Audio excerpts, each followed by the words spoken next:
Hey guys, Sugar Bae here with another tutorial.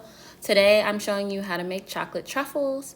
What you'll need is a truffle mold and some really good chocolate. I'm using milk chocolate. You want your chocolate to be tempered. With milk chocolate, you want to temper it to about 87 to 88 degrees. So now I'm filling the molds. I'm only going to do a few. I'm not going to fill the whole mold today. So I fill it up completely to make sure everything gets covered. And then tapping on the sides like that helps to knock out any air bubbles that might still be in there. You can also go through with like a toothpick or something to pop them. And then you just turn it upside down, knock out the excess chocolate.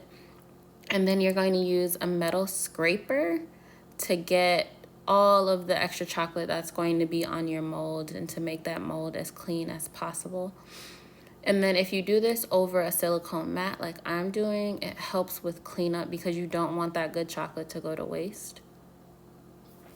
So once you have your mold filled and clean, you're going to put that in the refrigerator or the freezer for about 5 to 10 minutes.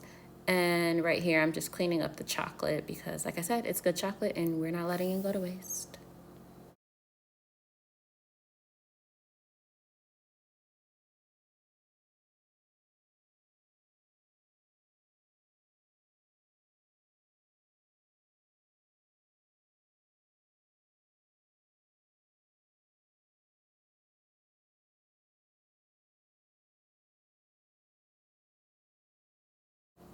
All right, so for my filling, I just made a white chocolate ganache, which is super easy to make. You just need some white chocolate and some heavy cream. You can do a 1-to-1 ratio for that. And when I'm feeling real fancy, I like to just throw in a little bit of vanilla extract to amp up the flavor. All right, so I'm going to use that in a piping bag to fill in the cavities of my truffle mold. Using the piping bag gives you more control than kind of just dumping it in. When you're filling your mold, you don't want to fill them all the way to the top because that'll stop the final layer of chocolate from securing to the bottom layer of chocolate properly. So you want to fill them about 2/3 of the way. Once you get a hang of it, you'll figure out like if you have more room to add just a little bit more like I'm doing here. Once you have a good amount in there, you want it as flat as possible so your truffles are smooth on the bottom, but they don't have to be perfect. Nobody's really looking at the bottom. And then you're just going to go back over the top with your melted chocolate. And that's why I like this in a piping bag because one, it's cleaner, and then two, I can make sure that I get all of the crevices and don't leave any open spots.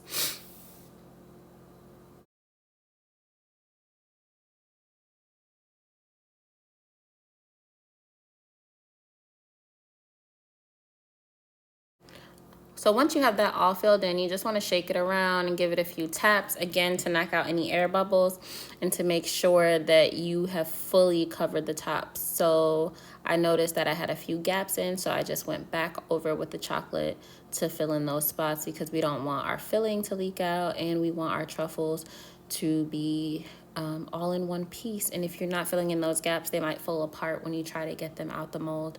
So once you have those closed off and you clean off your mold, you're gonna put that back in the freezer. And right here, I'm just taking the time to clean because if not, your truffles are going to come out of the mold with a lot of extra chocolate around the outside. And I mean, it's pretty easy to break off, but it's just another step that you have to do later. All right, so those were in the freezer for about 5 minutes. And then to get those out of there, sometimes if you just turn your mold upside down, they'll all fall out. But like you can see, I had to tap my mold on the table and use a metal spatula on the back of it to knock some of them out of their place. If you notice, a few of them do have a little excess chocolate, but that's fine. It should snap right off and the truffle should keep its shape. It shouldn't crack it open or anything like that.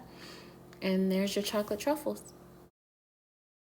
Okay, so I decided that these were too plain and I went and got some gold leaf because why not? So when you're using gold leaf, you want to try to avoid moisture as much as possible, but you do because you want to avoid the moisture because moisture is what makes the gold leaf stick. So because your truffles just came out of the refrigerator or freezer, there's naturally going to be some condensation. So once the gold leaf touches the chocolate, it'll stick automatically. So you can be heavy-handed, you can be cute with it, whatever you want to do. I ended up using 2 sheets of gold leaf. I don't know if that was a plan, but that's just what happened.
All right, y'all. So there you have it.